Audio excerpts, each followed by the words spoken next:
예, 여러분 안녕하세요. 세무회계 연습을 강의하게 된 이름경영의 임성종 회계사입니다. 반갑습니다. 일단은 1차 시험 보시느라고 아주 고생들 많으셨네요. 우리 회계사, 세무사 시험 둘 다 공통적으로 1차 시험의 난이도가 만만치 않죠. 일단 1차 시험 열심히 보셔서 좋은 점수 있으시기를 제가 간곡히 기원하고요. 일단은 자기 시험 점수랑 관계없이 일단은 이 강의를 선택했다는 뜻은 어느 정도 일정한 점수 이상 나와서 2차를 준비할 수 있다는 그런 자신감이 있을 수도 있고, 아니면 안타깝게도 점수가 좀 약간 애매한 어중간한 상황이거나, 아니면 점수가 그렇게 높지 않더라도 2016년 시험까지 대비해서 아마 이 강의를 들으시는 분도 분명히 있을 겁니다. 여러분 어떤 이유여야 막론하고요. 일단은 강의를 듣기로 했으니까 끝까지 한번 완강하셔가지고 앞으로 좋은 성과 있으시기를 바라겠습니다. 저도 이제 여러분 합격을 위해서 세무회계 연습을 열심히 강의해서 반드시 합격 도우미가 될 수 있도록 한번 해보겠습니다. 일단은 우리 강의 오리엔테이션부터 시작해야 할 텐데요. 일단 수강대상, 이 강의를 수강대상들이 참 많이 이제 궁금해해서 질문하는 경우가 있는데, 기본적으로 우리는 2차 준비생입니다. 이게 2차 강의이기 때문에 2차 준비생이고, 동차생, 즉 2015년 이번 1차 시험으로 1차를 합격한 학생들이거나 아니면 작년에 합격해서 지금 유예를 받으신 분 공통적으로 들을 수 있는 강의겠습니다. 그리고 이거 하나 중요한 점이 있는데요. 나중에 심화 강의라고 있을 겁니다. 보통 이게 여름에 하는데요. 심화 강의는 쉽게 얘기해서 1.5차 강의인 거 아시죠? 그러니까 1차를 아직 합격하지 않았어도 봄이나 여름에 세법 개론을 들은 다음에 세무회계를 미리 듣고자 하는 학생들한테는 나중에 여름에 1.5차의 심화 강의가 있습니다. 지금 여러분이 보고 계신 강의는 심화 강의가 아니라 2차형 강의이기 때문에 대부분의 문제를 풀어드리고요. 이론 요약이 약 30%고 그 다음에 문제풀이가 70%쯤 되는 이제 본격적인 2차 과목이고, 나중에 혹시나 이제 1차를 준비하시는 분들이 여름에 시간이 남아가지고 듣는 강의는 심화 강의인데요. 그건 여름에 촬영하는 강의입니다. 근데 그럼에도 불구하고 이번 2차를 준비하는 학생 또는 세법 개론을 좀 초반에 봐가지고 여름 전에 한번 세무회계를 보고 싶은 학생들도 여기 보시다시피 1차 준비생들도 이제 이 강의를 들어도 무방하겠지만, 대신에 제가 이제 문제들을 풀 때마다 이 문제는 전형적인 2차 문제입니다라고 몇 가지 얘기해 드리는 것은 이제 1차생 준비생들은 보실 필요가 없고요. 기본적으로 2차 준비생들은 저랑 같이 학습하는 모든 문제들은 풀어보시는 게 정답이겠죠.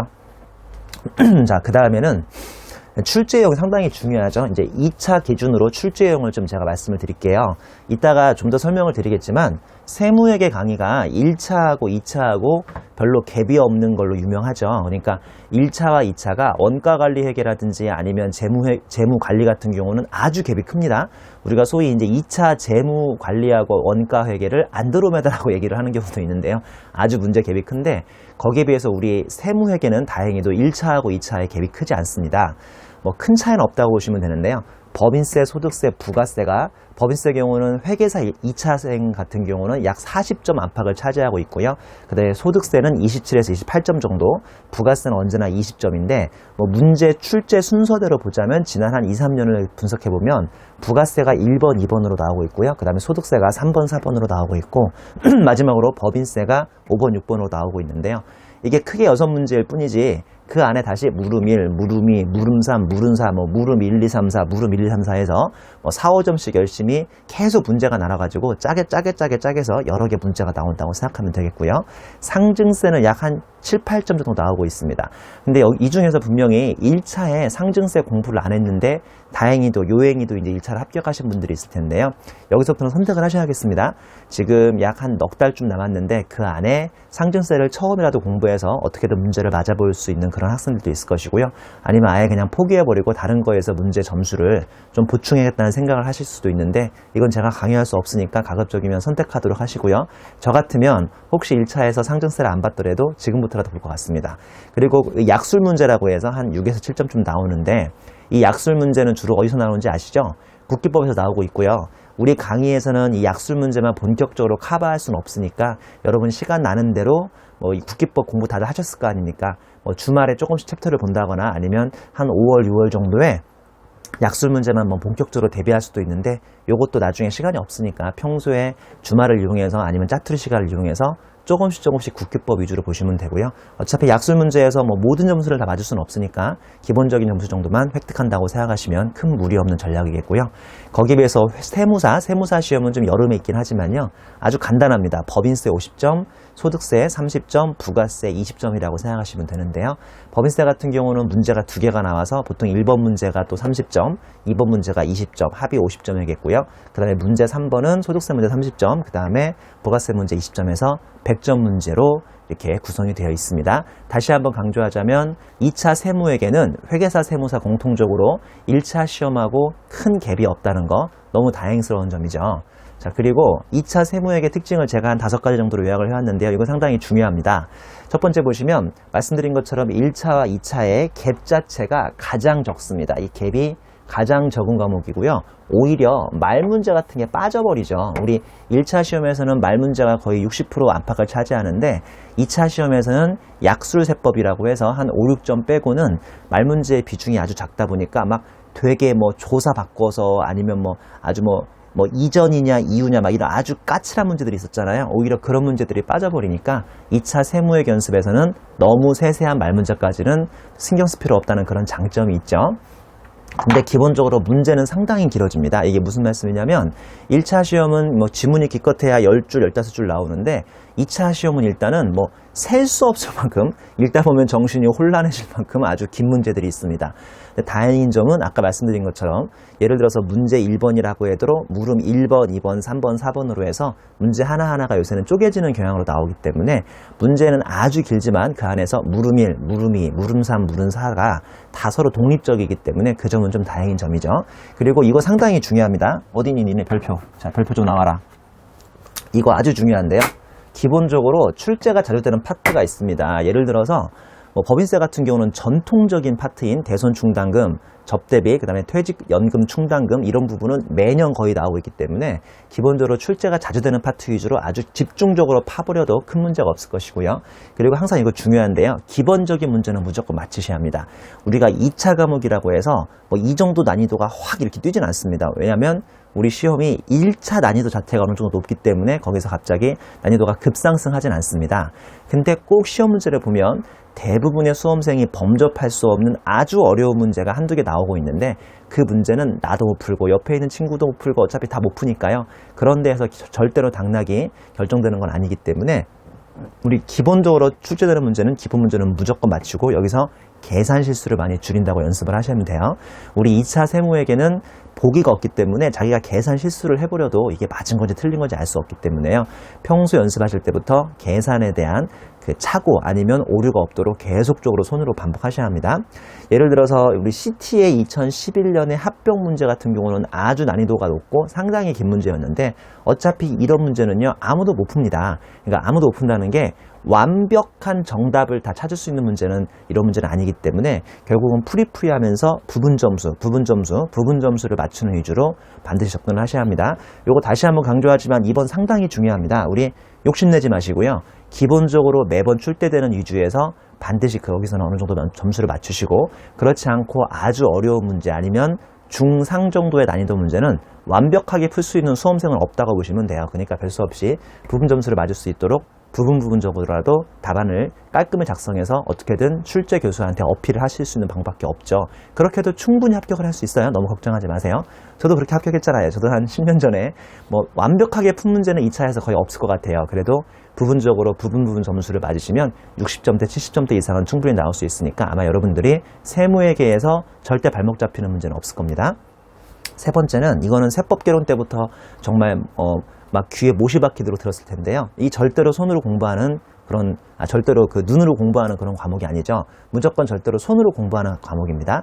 특히나 아까 말 문제 같은 경우는 그나마 1차에서 다행스럽게도 눈으로 뭐 대충 봐도 풀리는 문제가 있을지 몰라도 2차에서는 그런 문제 없습니다. 무조건 앞으로 남은 넉 달 동안 손으로 계속 공부하는 과목이고요. 한 가지 다행인 것은 회계사 1차 기준으로 이번 1차 시험이 2월 15일로 상당히 빨랐기 때문에 2차 시험인 6월 27일, 8일까지는 아직 시간이 남아있으니까 계속적으로 손으로 푸는 연습하시면서 강의 시간에도 계속 같이 풀어야 합니다. 이따가 풀어보시면 상당히 긴 문제도 몇 개 있는데 긴 문제 하는 동안 여러분 뭐 하시려고요? 이렇게 턱 깨고 이렇게 구경하고 있으시려고요? 그럴 수는 없으니까 여러분 이제 명색이 2차생이신데요. 계속 손으로 연습하면서 같이 푸는 연습하시고요. 그 다음에 아까 말씀드린 것처럼 부분 점수라는 요소 때문에 답안 작성 요령이 아주 중요한 요소가 됩니다. 제가 틈틈이 강의 시간에 답안을 깔끔하게 작성하는 그 요령을 설명드릴 건데요. 이거 처음부터 연습하셔야 합니다. 그러니까 처음에는 난 관심 없어. 나중에 5월이나 6월에 시험 보기 전에 한 번에 정리하지 뭐라고 해서 평소에 막 답안 연습 안 하고 개차반으로 쓰시는 연습하시다 보면 5월, 6월에 시간도 별로 없고요. 여러분 언제나 그리고 습관이라는 게 중요하니까 지금부터 계속적으로 2차 답안지 좀 아깝더라도요. 그거 돈 주고 사셔가지고 2차 답안지에 맞게 깔끔히 푸는 연습을 처음부터 계속 해주셔야 합니다. 그리고 기본적으로 이 책을 약 3에서 5회독을 하신다고 생각하시면 됩니다. 3에서 5회독을 통해서 아예 몸으로 문제 유형을 체득을 해버리셔야 돼요. 저는 고등학교 때 수학을 썩 그렇게 잘하지 못했는데 지금 생각해보면 왜 수학을 못했을까? 왜냐하면 수학 같은 경우도 많은 문제를 풀어가지고 거의 문제 유형을 암기하시는 거거든요. 우리 수능에서도요, 우리가 전혀 접하지 못했던 새로운 유형의 문제 나오면 전혀 손도 못 댔던 그런 기억을 하시는지 모르겠는데 우리 이것도 마찬가지입니다. 계속적으로 몸으로 손으로 풀어봐가지고 기본 유형이라는 게 있습니다. 항상 전형적으로 나오는 기본 유형이 있는가 하면 올해 이거 신유형 나왔네? 신유형은 솔직히 말씀드린 것처럼 누구도 못 풀어요.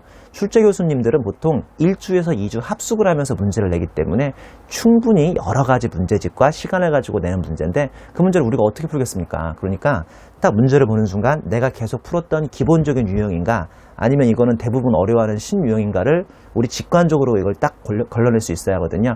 그게 바로 평소에 세무회계 연습 문제를 풀면서 여러분들이 몸소 체득하는 방법인데요. 이건 제가 도와드릴 수가 없어요.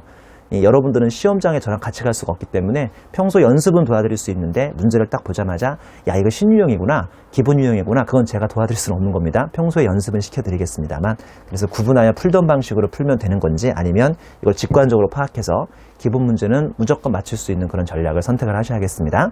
자 그리고 학생들이 참 많이 물어보는 이게 답안 작성 요령인데요. 참고로 지금 여러분들이 보시는 박스는 제가 만든 박스가 아니라 실제 2014년, 실제 2014년 2차 시험에서 주어졌던 그런 문제 제일 앞에 있었던 기본 요령이거든요. 이건 제가 지어낸 게 아니라고요. 자, 보시면 첫 번째, 답안은 문서 순서대로 작성합니다. 보통 10장 주거든요. 10장 주면 우리 말씀드린 것처럼 회계사 2차 기준으로 하면 1번 문제는 보통 부가세나 아니면 소득세가 많이 나온다고요. 난 근데 법인세에 자신이 있는 거예요. 그러면 나는 딱 첫 번째 1번 장에 딱 양해 말씀, 출제 교수님에게 드리는 양해 말씀. 본인은 법인세가 워낙 자신이 있기 때문에 문제 순서를 바꿔서 5번 문제부터 풀겠습니다. 그러면 절대 안 됩니다. 왜냐하면 그렇게 하는 사람은 나밖에 없습니다. 나밖에 없으니까 대부분 우리 2차 수험생 3,000명, 4,000명이 순서대로 답안을 작성했는데 나만 막 5번부터 푸는 거예요. 그거 절대 안 됩니다. 절대 안 되니까 기본적으로 이렇게 생각하시면 돼요. 한 장당 10점씩, 한 장당 10점씩 딱 감안을 해가지고 내가 만약에 법인세가 자신 있으면 법인세가 5번부터 나왔다고 쳐요. 그럼 5번부터 이제 아까 말씀드린 것처럼 뭐 부가세가 20점이니까 첫 번째 장, 두 번째 장은 부가세 채우시면 되고요. 그 다음에 소득세가 25점이라고 치면 세 번째 장, 네 번째 장, 다섯 번째 장까지 반까지는 채우시고요. 그 다음에 이제 내가 법인세부터 문제 풀 거면 다섯 번째 장이나 여섯 번째 장 제일 위에다가 푸시는 겁니다. 그러니까 반드시 답안은 문제 순서대로 작성하되 내가 문제 풀 때는 꼭 이 순서대로 할 필요 없으니까 내가 뭐 3번부터 풀고 싶으시면 세 번째 장이나 네 번째 장 넘겨가지고 먼저 푸시면 되는 거예요. 그리고 계산 문제는 계산 근거를 반드시 제시할 것인데 이건 너무 당연하죠. 부분 점수를 맞아야 하기 때문에 계산 근거를 반드시 쓰셔야 하고요. 이런 경우 있습니다. 예를 들어서 상증세를 내가 전혀 준비하지 않았는데 상증세 문제가 나왔다면 그때는 별 수 없이 계산 근거를 쓸 수 없으니까 그냥 빈 공란에 어떻게든 공식이라도 쓰고 나오셔야 돼요. 이거 되게 중요합니다. 자기가 전혀 범접할 수 없는 문제라면 절대 공란으로 두지 마시고요. 계산 근거가 아니라면 계산 근거가 아닌 공식이라도 쓰시고요. 뭐라도 쓰고 나오셔야 합니다. 여러분 그거 아세요? 그로스업이라고 아시죠? 그로스업이라고 이게 소득세 있잖아요. 이 소득세만 있는 게 아니라 이게 어디에 있냐면 채점할 때도 있어요. 채점할 때 2차 시험 채점은 그로스업이라는 게 있어요. 이게 무슨 말이냐면 뭐 문제가 난이도가 아주 어려우면 점수가 형편이 없는 거예요. 1등부터 3,000등까지 쭉 뽑아봤는데 1등 점수가 75점밖에 안 되고요. 3,000등 점수가 5점인 거예요. 5점. 그러면 이게 이렇게 하면 다들 60점 이상을 넘을 수가 없기 때문에 1차 재채점, 2차 재채점까지 들어가는 경우가 허다합니다. 그러다 보면 이제 1차 시험에서 1차 채점에서는 처음에는 막 박하게 점수를 교수님들이 준다고요. 근데 이제 야 1등이 75점이란다. 그러면 이론상 그로스업을 얼마를 더할 수 있는 거예요? 25점을 더할 수 있는 거잖아요. 그래봐야 얘가 100점 나오는 거니까. 그래서 1차 재채점, 2차 재채점에서는 점수를 조금씩 후하게 다시 채점을 한다고요. 이분들 여름에요. 다들 바캉스 시절에 다들 어디 휴가 가는데 휴가도 못 가고 재채점 하고 앉아있는 거예요. 그러니까 막 짜증이 나거든요. 근데 어떤 놈을 보니까 6번 상증세 문제가 공란이죠. 1차로 재채점을 아무리 후하게 주려고 하더라도 점수를 줄 수가 없는 거거든요. 그렇기 때문에 계산 근거 아니면 공식이라도 써놓으셔가지고 1차 재채점, 만약에 2차 재채점이 들어갈 때 조금이라도 부분 점수를 얻는 전략을 반드시 선택을 하셔야 하고요. 이것도 많이 물어봐요. 선생님, 저는요 시간이 없어가지고 이렇게 쓰면 안 돼요? 이렇게? 이거 안 돼요. 이거 그냥 지렁이 2마리 기어가는 거고요. 이것도 가급적이면 하지 마세요. 이런 거 하지 마세요. 이런 거 가급적이면 하지 마세요. 출제 교수님들이 싫어합니다. 아니 3,000명을 채점하는데 막 정말 짜증난다니까요. 사람이 워낙 많으니까 막 이 중국 인해 전술도 아니고 막 계속 짜증이 나 있는데 가급적이면 딱 이렇게 정상적으로 쓰셔야지. 이거 안 됩니다. 이거 앞에 이미 딱 전제가 돼 있어요. 제일 앞에 답안지에 원단위까지 작성할 거라고 돼 있으니까 하지 마시고요. 물론 우리 같은 강사들은 칠판도 좁고요. 시간이 없으니까 저 같은 경우는 100만 원 이렇게 쓰거든요. 1000만 원 이렇게 쓰고 이거는 제가 이 강의할 때만 좀 양해해 주시고 여러분들이 평소에 답안지에다가 풀 때는 반드시 100만 원 반드시 동그라미 6개까지 붙여가지고 하셔야 하고요. 뭐 4번, 5번은 혼자 보시면 되겠네요. 4번, 5번은 별도 언급이 없는 한 세부담 최소화를 가정한다는 거니까 혼자 보시고 자, 우리 계속 답안지 작성 요령 들어갑니다. 1번 악필도 인간이 되거라. 깔끔히 쓸 것. 자, 여러분 악필 많으시죠? 특히 여성분들보다 남학생들이 악필이 많을 텐데 저도 전형적인 악필이었거든요. 지금도 뭐 그렇게 순필은 아니고요. 그래도 깔끔히 쓸 수는 있어요. 깔끔히. 그러니까 깔끔히 쓸 수 있는 거예요. 흘려 쓰지 마시고 아무리 악필이어도 깔끔히 쓰시고요. 뭐 약간씩 공란 두고 써도 괜찮아요. 그러니까 예를 들어서 한 페이지가 20몇 줄이 있으면 뭐 한 3줄 쓰고 한 줄 정도 공란 띄우고 또 뭐 3줄, 4줄 쓰고 해도 괜찮은 거예요. 그러니까 가급적이면 깔끔히 써가지고 악필도 인간이 되세요. 이게 무슨 말씀이냐면 2차 답안지 모의고사 방식으로 꼭 문제를 풀어보라고 하고요. 제가 우리 이름경영 홈페이지에 올리는 것처럼 우리 세무에게는 앞으로 3번 동안 모의고사가 있어요. 2월 말, 3월 말, 4월 말 모의고사가 있고 제가 모의고사 볼 때마다 여러분들이 거기다가 홈페이지에다가 파일을 사진 찍어서 올리시면 제가 직접 알바 안 쓰고 제가 직접 최대한 자세히 첨삭을 해드릴 거거든요. 이게 제가 올해 밀고 있는 하나의 좋은 전략 사업인데 제가 여러분들한테 아주 꼼꼼하게 첨삭을 해드릴 건데요. 빨간 펜으로. 여러분 제가 과거에 첨삭해보면 첫 번째보다 두 번째, 두 번째보다 세 번째 모의고사가 여러분들의 답안 작성 요령이 아주 현격히 증가합니다. 처음에는 인간이 아니었다가 계속 할수록 인간이 되어가는 과정인데 이것도 여러분들이 끊임없이 연습하시고 노력하셔야 악필도 아니면 대충 작성하던 답안지도 깔끔하게 개선이 되니까 저랑 같이 1차, 2차, 3차까지 모의고사 꼭 풀어보시고 사진 찍어서 요새 스마트폰 많잖아요. 사진 찍어서 올리기 쉽죠? 올리시면 제가 출력해가지고 빨간 펜으로 첨삭해서 직접 댁으로 우편으로 보내드릴 테니까 우리 반드시 이거 모의고사식으로 꼭 연습해 보셔야 하고요. 말씀드린 것처럼 기본적으로 10장을 주고 10장 넘어가면 더 안 줍니다. 10장 넘어가면 더 안 줍니다. 그리고 뒷장 쓰시면 안 됩니다. 뒷장 쓰시면 안 됩니다. 제가 알기로도 나중에 시험 보면 금융감독원에서 이걸 다 10장을 복사를 합니다. 복사를 해가지고 출제 교수들한테 다 가서 시험지를 채점해달라고 이렇게 나눠줘 오기 때문에 뒷장 복사 안 됩니다. 뒷장 복사 안 되니까 기본적으로 10장 안에서 모든 걸 마무리할 수 있는 연습하셔야 하고요. 말씀드린 것처럼 한 장당 10점을 가정해서 이렇게 해서 나눠서 풀이하시는 거 너무 자세히 쓸 필요 없습니다. 아무리 부분 점수를 노린다고 하더라도 우리 제 책에도 보시면 풀이가 있고 해설이 있는데 해설까지는 쓸 필요 없는 거예요. 기본적으로 풀이를 쓰시면 되는데 우리 가끔씩 출제자가 출제 의도를 가지고 내는 문제가 있다면 그 정도 그분이 원하시는 부분은 좀 상세히 쓸 필요가 있는데 기본적으로 해설을 쓰실 필요는 없고요. 그 다음에 아까 말씀드린 것처럼 원단위까지 쓰는 게 가장 정상적인 케이스입니다. 그리고 강의 당부 말씀. 우리 동차하기는 충분한 시간이에요. 말씀드린 것처럼 올해는 1차 기준으로 회계사 1차 기준으로 2월 중순에 시험이 끝났기 때문에 물론 시험 끝나자마자 이제 뭐 설 연휴가 있긴 하지만 여러분 틈틈이 공부하셔가지고 동차하기에는 상당히 충분한 시간이고요. 끝까지 포기하지 마세요. 우리 보통 시험 합격자 발표가 3월이나 4월에 나면 한번 크게 술렁입니다. 내가 합격할 줄 알았는데 떨어지는 경우도 있고 하면 상당히 술렁일 수가 있는데 끝까지 포기하시면 안 되고요. 적어도 3과목 이상은 합격을 노리셔야 돼요. 적어도 3과목. 우리 회계사 2차 시험 같은 경우는 아시겠지만 부분 합격자가 있는데요. 우리 동차할 때 무조건 생동차 한다는 각오로 시작을 하시는 거예요. 근데 하다 보면 4월, 5월에 날씨가 풀리고 사람 머리도 살짝 풀리고 그리고 1차 시험까지 워낙 힘들었기 때문에 모든 걸 다 거기다 쏟아붓는 친구들은 이제 3과목, 그러니까 하다 보면 이제 막 상당히 지칩니다. 여러분 처음 1차 볼 때만 해도요, 나 1차만 합격시켜주면 정말 2차 열심히 할 거야 그런 생각이 드는데 여러분들이 이 강의를 언제 들으실지 모르겠지만 따뜻한 봄날이 오면 사람 나사가 풀리기 마련인데 끝까지 무조건 3과목 이상은 우리 부분 합격을 한다는 그런 자세를 가지셔야 돼요. 그리고 제가 경험해보면 저 때는 부분 합격제가 없었거든요. 여러분하고 저하고는 수준이 다른 거 아시죠? 저희는 무조건 5개를 다 붙었어야 하는 그럴 때인데 제가 2005년에 합격했으니까 이상하게 5과목 중에서 나 이거 좀 포기할래, 이거는 안 될 것 같아 하는 과목에 뜻밖의 합격 점수가 나오는 경우가 많거든요. 그러니까 내가 5과목 중에서 뭐가 합격할지는 모르는 거기 때문에 끝까지 5과목을 들고 갑니다. 끝까지 명심하세요. 포기하고 싶더라도 끝까지 들고 가시는 거예요. 끝까지. 정말 저랑 안 되겠다 생각하면 6월 달에 한 과목 정도는 버릴 수 있는데 그런 생각 지금 하시는 거 아니에요. 무조건 끝까지 6과목, 5과목 들고 가시는 겁니다.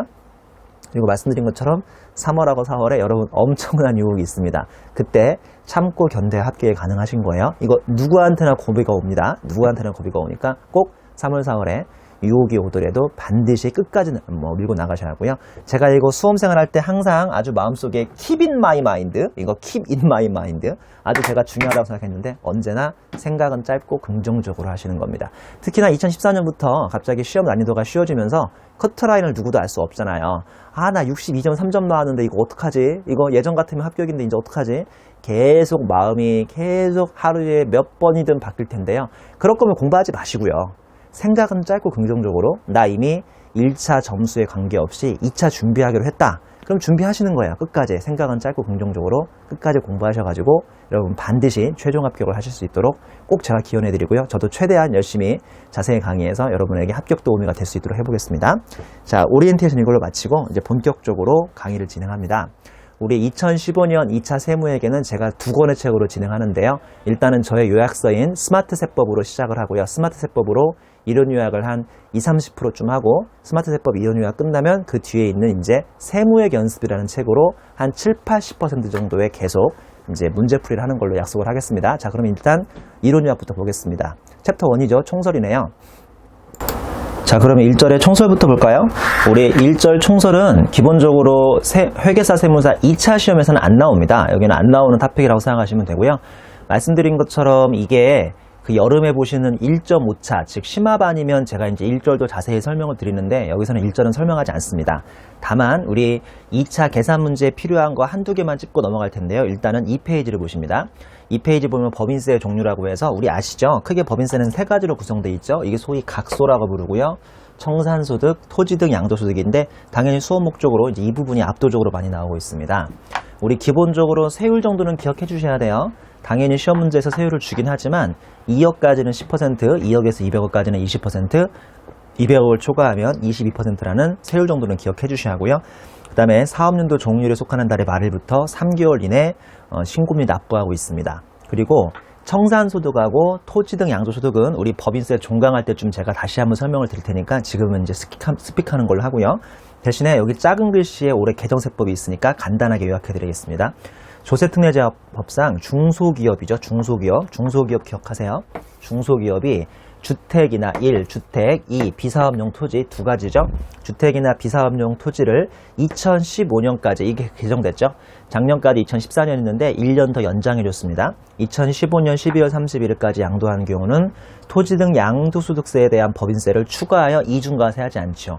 이게 무조건 이중과세, 부동산 투기를 억제 목적으로 이중과세하는 게 취지인데요. 시행 초기부터 계속 언제 해준다 하고 유예하고 있었거든요. 이게 2014년부터는 또 시작될 줄 알았는데 2014년에는 2014년 말까지 유예한다고 그랬고요. 2015년에 또 한 번 개정돼서 중소기업의 경우는 2015년도에도 더 이상 이중과세는 되지 않고 있습니다. 자, 그리고 우리 2차 수업 목적으로 필요한 게 4페이지를 가보시죠. 4페이지 가보시면 챕터 1.2의 사업연도입니다. 그 전에 우리 3페이지의 기업 미완료 소득에 대한 법인세 잠깐 설명드릴까요? 요것도 역시나 우리 종강하는 날쯤에 다시 한번 다룰 테니까 지금은 간략하게만 무슨 내용인지 아시면 되는데, 기업의 소득을 투자, 임금 증가, 배당 지원 등으로 활용하여 기업 소득과 가계 소득 간 선순환을 유도하기 위해서 자기 자본 500억 초과 법인이죠.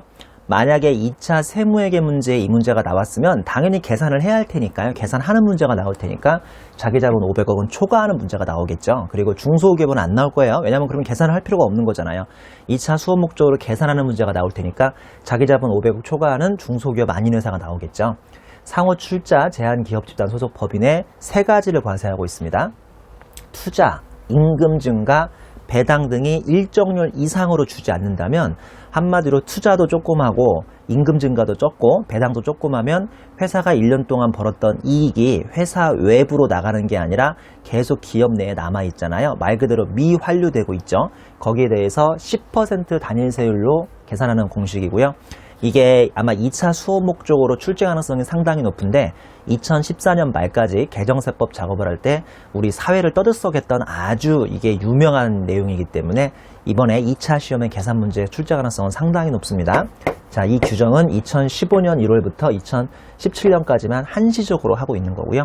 그리고 2014년까지 벌어서 아직 외부로 나가지 않은 2014년까지 기존에 누적되어 있는 유보에 대해서는 다행히도 10%를 더 이상 과세하지 않고, 2015년부터 벌었는데 아직 외부로 나가지 않은 3년 동안의 소득에 대해서 10%로 추가 과세하는 것으로서, 요거는 법인세 종강하는 날 제가 다시 한번 계산 문제로 설명을 드리는 걸로 약속하겠습니다.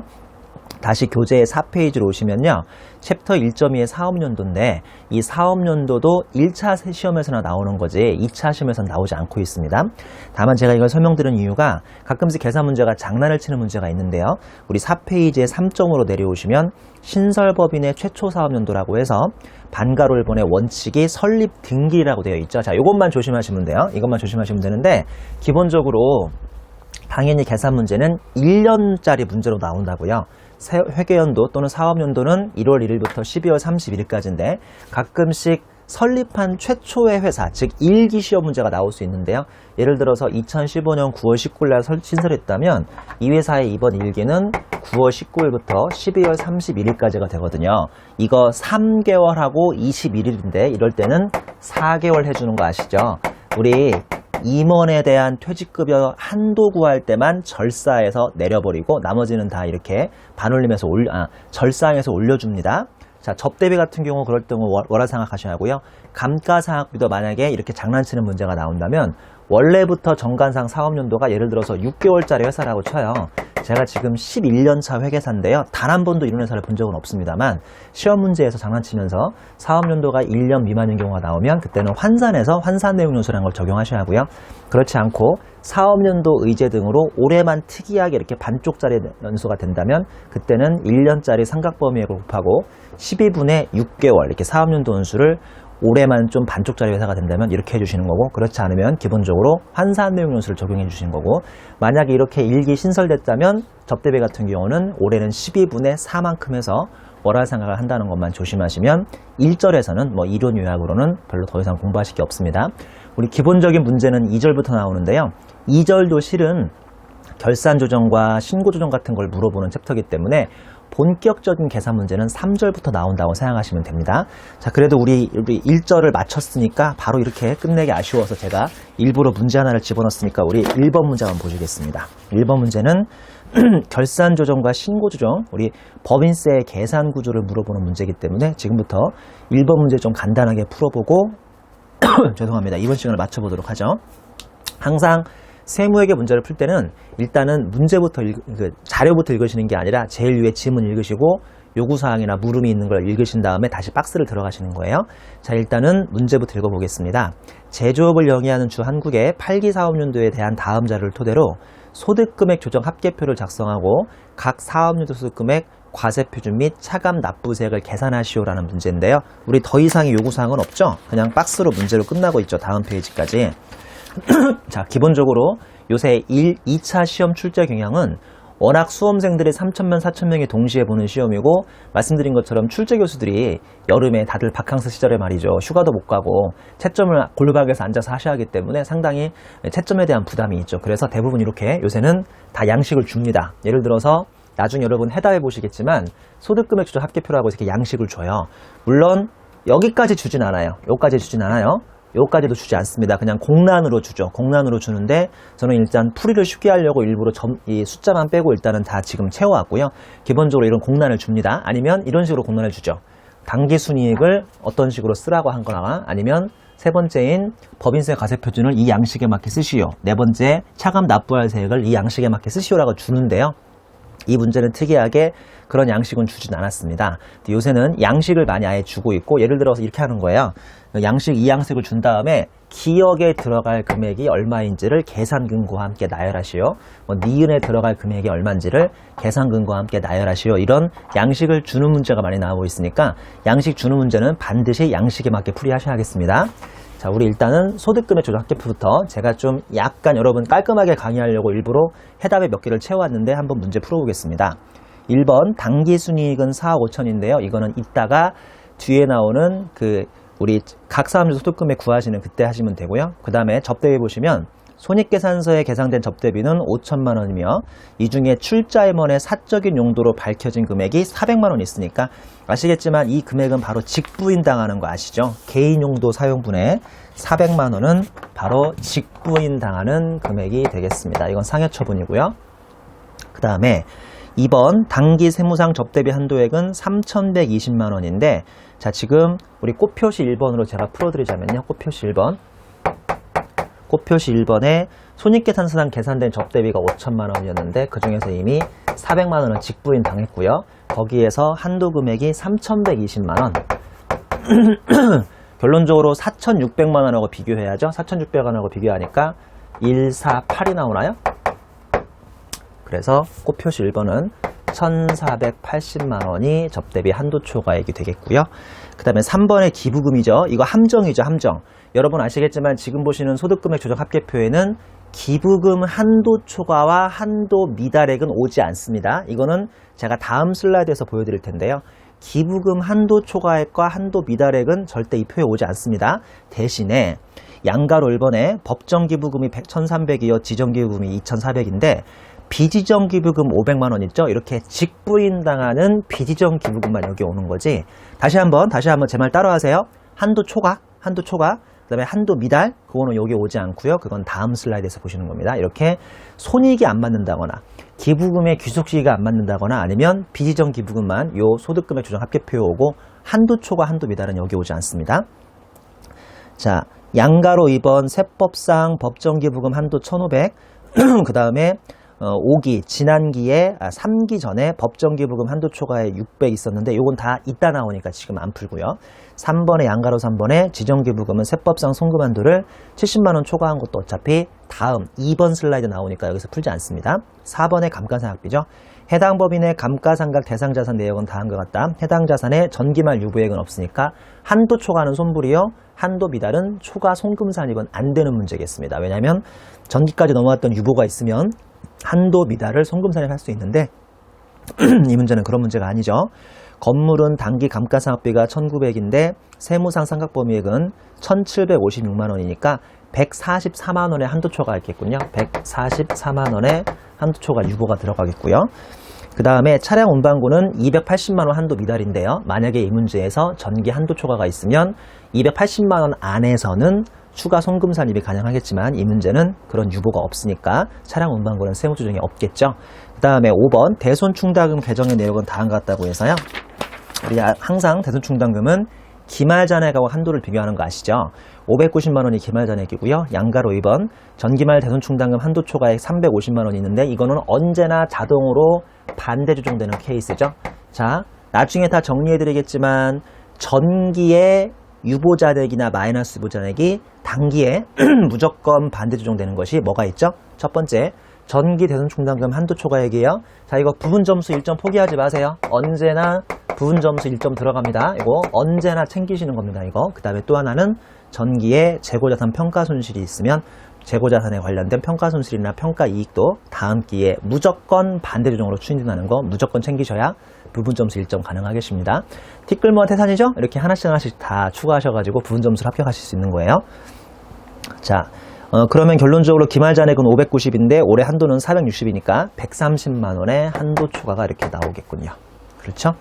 자, 그 다음에 6번 보시죠. 이자 수익과 이자 비용인데요. 손익계산서상 이자 수익에는 정기 예금에 당기 미수이자가 120만원이 있습니다.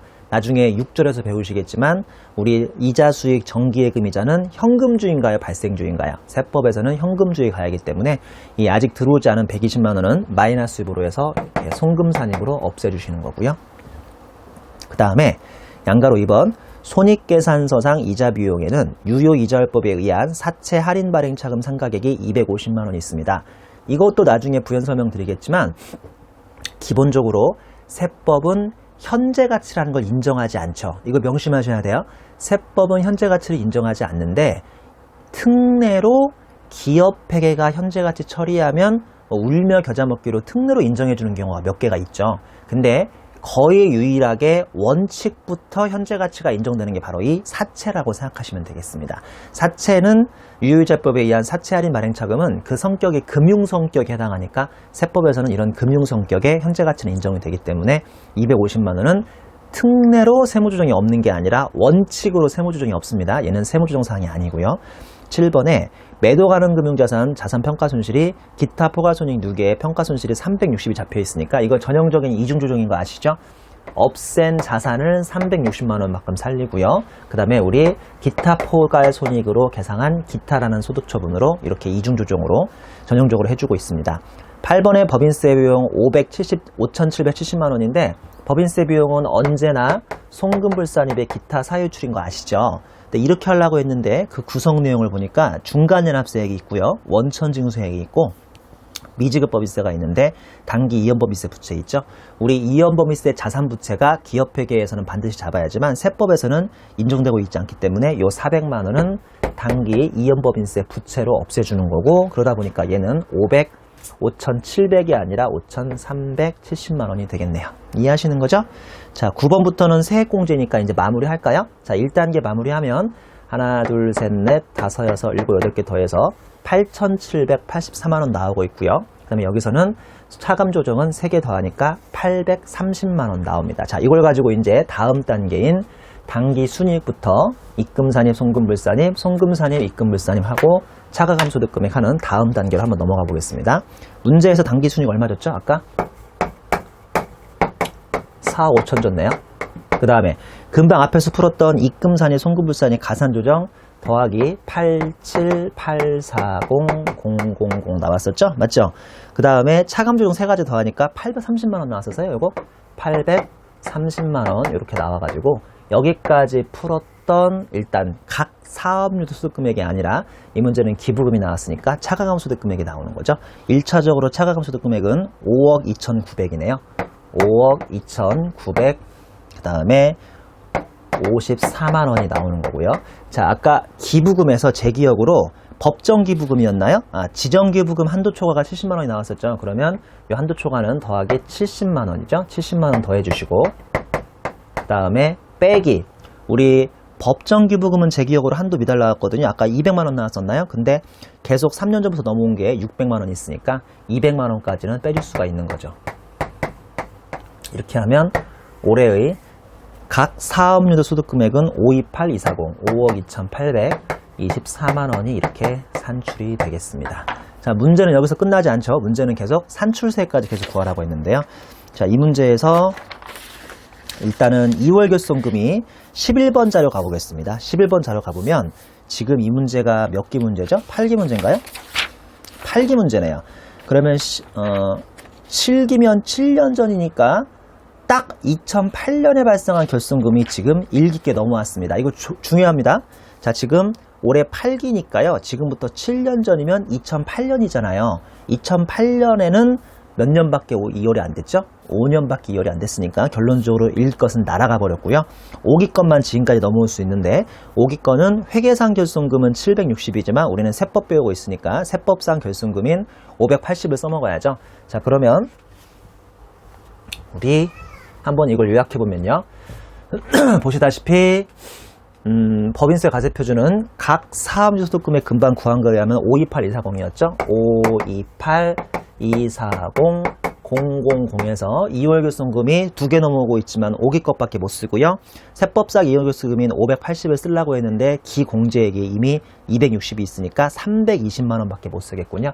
그럼 320만원 써주시고, 이 문제가 상당히 독특한 게 비과세 소득이 아까 기억나는데 6,500만원 정도 비과세 소득이 있었기 때문에 요까지 고려해 주시고, 소득공제는 없으니까요. 결론적으로 과세표준은 4억 6천이 나오는 문제입니다. 자, 이제 문제 풀이 거의 끝나가죠. 과세표준 나오면 이제 뭐 구하시면 되냐면 산출세액부터 구하시면 되는데요. 4억 6천이니까 자, 꽃표시 1번 4억 6천이면 2억까지는 10%요. 2억을 초과하는 2억 6천에 대해서 20%니까요. 이렇게 하면 얼마 나오나요? 7천 얼마 나오나요? 네, 7,200만 원이 나오고 있고요. 그 다음에 세액공제, 문제에서 세액공제 아까 하나 줬었죠. 1,200만 원짜리 하나 줬었고, 자, 가산세에 대한 정보가 있습니다. 9번이 세액공제 1,200만 원 정보고요.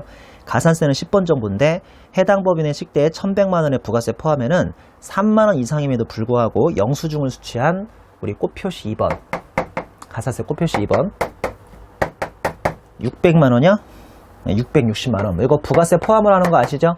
부가세 포함으로 2%입니다. 그러면 13만 2천 원이 나오니까 가산세가 13만 2천 원이 이렇게 나오고요. 그 다음에 이렇게 해서 총 부담세액은 1차적으로 금액이 얼마 나오냐면 60131가 나오는군요. 60132 000. 마지막으로 중간연합세가 아까 8번에서 줬죠. 중간연합세액이 3천만 원 많이 내셨네요. 3천만 원 냈고요. 원천징수세액도 문제에서 270만 원이라고 주어졌기 때문에 결론적으로 내년 3월 달에 차감 납부할 세액은 27432 000인 2,743만 2천 원이 나오는 문제입니다. 자, 여기까지 해서 우리 1장을 마치고요. 우리 또 잠시 쉬었다가 계속 2장을 진행하도록 하겠습니다.